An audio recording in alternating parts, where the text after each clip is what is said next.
প্রফুল্ল চাকিকে স্মরণ করে আজ তার পুস্তক উন্মোচন করলেন তারই প্রপুত্র। এই মুহূর্তে পেয়ে গেছি এই বিপ্লবী পরিবারের আরেকজন সদস্যকে, কথা বললাম তার সাথে। দাদা, আপনার নাম? আমার নাম গৌতম মোহন চক্রবর্তী। আমি বিপ্লবী পরিবারের সদস্য বলে কখনোই নিজেকে সেই সম্মানিত করতে পারবো না। আমি সরকারি চাকরি করতাম, কলকাতা পুলিশ কমিশনার ছিলাম এক সময়। সেই হিসেবে প্রফুল্ল চাকি সম্পর্কিত বেশ কিছু কাগজপত্র দেখেছি। হয়তো সেই জন্যই আজকে ওনার প্রপৌত্র যখন আজকে অনুষ্ঠানটি করলেন আমাকে এখানে ডেকেছিলেন। আমি আজকের অনুষ্ঠানে আসতে পেরে নিজেকে ধন্য মনে করছি, কেননা এটি অন্য সাধারণ আর 5টা অনুষ্ঠানের মতো তো নয় যেখানে প্রফুল্ল চাকি সম্বন্ধে এত দুষ্প্রাপ্য একটি গ্রন্থ প্রকাশ করার দিন। এবং আমার মনে হয় অত্যন্ত ভালো কাজ করেছেন। এবং বাংলার এই সব বরেণ্য বিপ্লবীদের আমরা সবাই কিন্তু আস্তে আস্তে ভুলে যাচ্ছি। শুধু এই যুগের যারা ছেলে মেয়ে তারা নয়, আমরাও যারা স্বাধীন ভারতে জন্মেছে আমরাও কিন্তু ভুলে যাচ্ছি এদের। কাজে এই ধরনের পুস্তক প্রকাশ, তাদের নিয়ে আলোচনা, আমার মনে হয় এর মাধ্যমে আমাদের কিন্তু তাদের সবসময় মনে রাখা দরকার।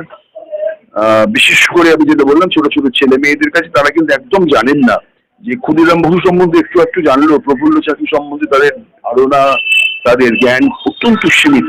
দোষটা তাদের না, দোষটা হচ্ছে যেখানে তারা পড়েন এবং অবশ্যই মা বাবাকে এটা মনে রাখতে হবে যে আজকে আমরা যে স্বাধীন ভারতে মাথা তুলে বেঁচে আছি, কিন্তু এটা ওদের জন্য, ওদের যে আত্মত্যাগ, যেভাবে একটা 19 বছরের কিশোরী বলুন বা যুবকী বলুন যেভাবে জীবন ত্যাগ করেছেন, তার জন্য আজকে আমরা এত সুখের জীবন যাপন করছি। তাদের ভুললে চলবে না, সবসময় মনে রাখতে হবে। কাজে আপনাকে পাশে পেয়ে এরকম একটা প্রশ্ন কিন্তু করতে ভীষণ ইচ্ছে করছে, যেখানে একদিকে সামনে লোকসভা ভোট, আর সেই লোকসভা ভোটে এই মুহূর্তে সারা পশ্চিমবঙ্গে 42টা আসন, যেখানে একেবারে হাড্ডাহাড্ডি লড়াই চলছে। তার পাশাপাশি কিভাবে বিপ্লবী পরিবার একসাথে হয়ে, এতজন একসাথে হয়ে এত ভালো একটা কর্মকাণ্ড, কি বলবে সমাজের উদ্দেশ্যে? আমি বলবো যারা নির্বাচনে দাঁড়িয়েছেন তার মধ্যে 42 জন তো যাবেন লোকসভায়, তারা আমাদের এই পশ্চিমবঙ্গ রিপ্রেজেন্টেটিভ হয়ে যাবেন।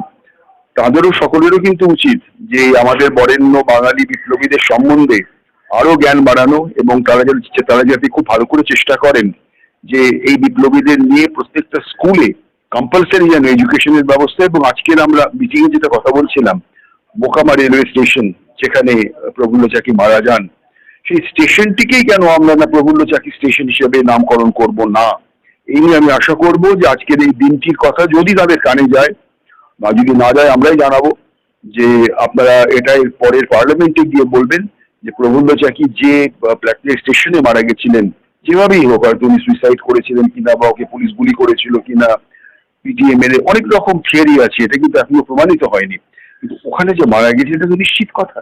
কাজেই ওনাকে ওই স্টেশনের নামটি অবিলম্বে ওনার নামে করার জন্য আমরা সকলেই চাইবো এটা হোক। একদম তাই। বিপ্লবীদের ভুললে চলবে না, বিপ্লবীদেরকে পাশে নিয়ে চলতে হবে, সাথে নিয়ে চলতে হবে, আর এই বিপ্লবী প্রফুল্ল চাকির নাম মাথায় রেখে চলতে হবে। আর এইরকম বিপ্লবীরা ছিলেন বলেই আজকে আমরা স্বাধীন ভারতে রয়েছি।